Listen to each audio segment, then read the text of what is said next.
নবীজি বলেন সাহাবীরা, তাহলে তোমরা আমার যত শহীদ সাহাবী আছে সবাইকে কাতার করে নিয়ে আসো, সময় রাখো, এইখানেই তাদেরকে দাফন করা হবে। মদিনার থেকে সাহাবীরা দৌড়ায় দৌড়ায় যাচ্ছিলেন, নারীরাও দৌড়ায় দৌড়ায় যাচ্ছে, পুরুষরাও দৌড়ায় দৌড়ায় যাচ্ছে, ছোট ছোট বাচ্চারা দৌড়ায় যাচ্ছে। রাসূল নাই, নবী নাই, কথা শুনে অনেক মানুষ পাগল করা হয়ে গেছে। রাসূল নাই।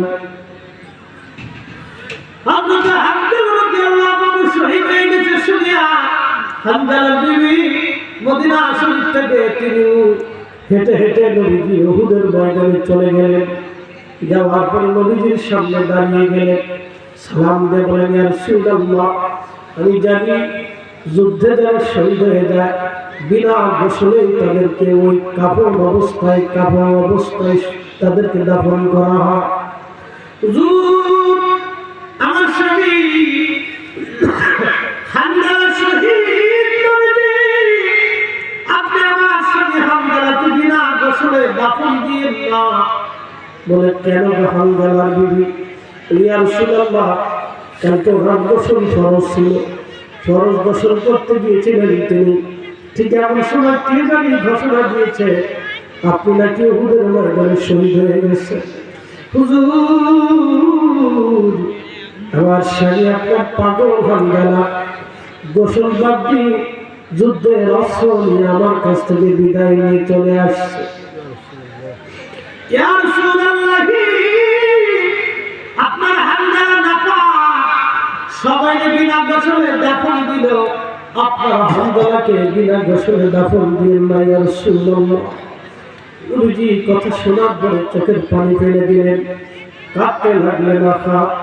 সাহাবীরা জীবন দিয়ে যেমন ভালোবাসে, সাহাবীরা দিনের জন্য নিজের সুন্দর স্ত্রীর মায়া পর্যন্ত করে নাই। দুনিয়ার মোহ বাদ দিয়ে যুদ্ধের ময়দানে আজকে শহীদ হয়ে যাচ্ছে। আল্লাহ নবী কাঁদতেছিলেন। নবীজির চাচা হযরত আমির হামজা যিনি সাইয়্যিদুশ শুহাদা হয়েছিলেন, ওনাকে শহীদ করার পরে ওনার বুক চিরে ওনার কলিজা বের করে হিন্দা চিবিয়ে খেয়েছিল। ওনার নাক কেটে ফেলে দিয়েছিল, ওনার কান কেটে ফেলে দিয়েছিল।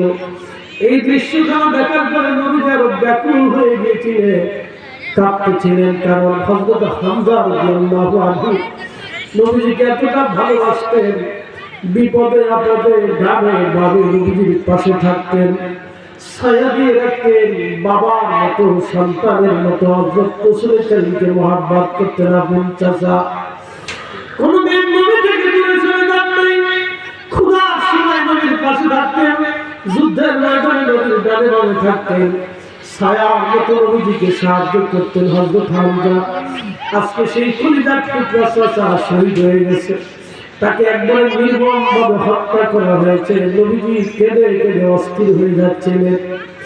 এই দিকে একটা হামজালা শহীদ। নবীজি বলেন, সাহাবীরা, তোমরা দেখো আমার হামজালার লাশ কোন জায়গায় আছে, নিয়ে আসো হামজালাকে আমরা গোসল দেওয়া হবে। ঠিক এমন সময় সারা উহুদে তন্ন করে সাহাবীরা খুঁজে দেখে হামজালার লাশ উহুদে নাই। নবী আমার ব্যাকুল হয়ে গেলেন, তাহলে হামজালার লাশ কোথায় গেল? ঠিক এমন সময় জিবরীল এসে বলে, হুজুর, আপনি হামজালার লাশ খুঁজতে হবে না, আপনার হামজালার লাশ আল্লাহ আসমানে দিয়ে গেছেন ফেরেশতা দিয়া। আপনার হামজালার গোসল আপনাকে করতে হবে না, আল্লাহ রহমতের ফেরেশতারা আসমানে নিয়ে হাউজে কাউসারের পানি দিয়ে আপনার হামজালার লাশ আল্লাহ গোসল দেওয়াইতেছে। একবার আওয়াজ করে বলা যাবে আল্লাহু আকবার। তোমারই পাওয়ার আশায়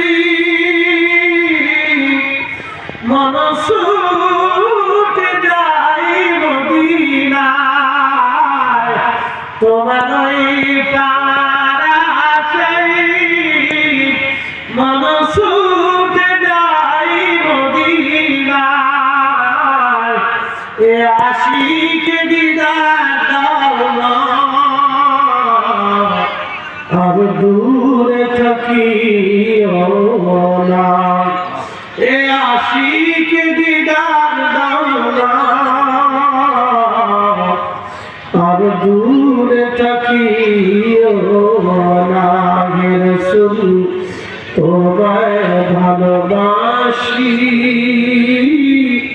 অন্তরে শুধু মুখে নাই জান্নাতের আশায় নয় রাসূল জাহান্নামকে ডরি না হাদিরাতে হামদুলিল্লাহ শাসিমানে নিয়ে গেছে প্রিয় নবী ডাকলেন সাহাবীরা আমার হামদুলিল্লাহ শাসিমানে নিয়ে যাওয়া হয়েছে হাউজে কাউসারের পানি দিয়ে তার গোসল দেওয়া হচ্ছে তাহলে বোঝা গেল নফসে মুতমাইন্নার অধিকারী কেউ যদি হয় তার দেহের মর্যাদা আল্লাহর কাছে আছে কি কথা বললে কেন আসে নাই তার দেহের মর্যাদা আল্লাহর কাছে আছে তার দেহের মর্যাদা আল্লাহর কাছে আছে তার দেহের মুবারকের মর্যাদা আল্লাহর কাছে আছে হাদিরাতে হামদুলিল্লাহ শাসিমানে নিয়ে যাওয়া হয়েছে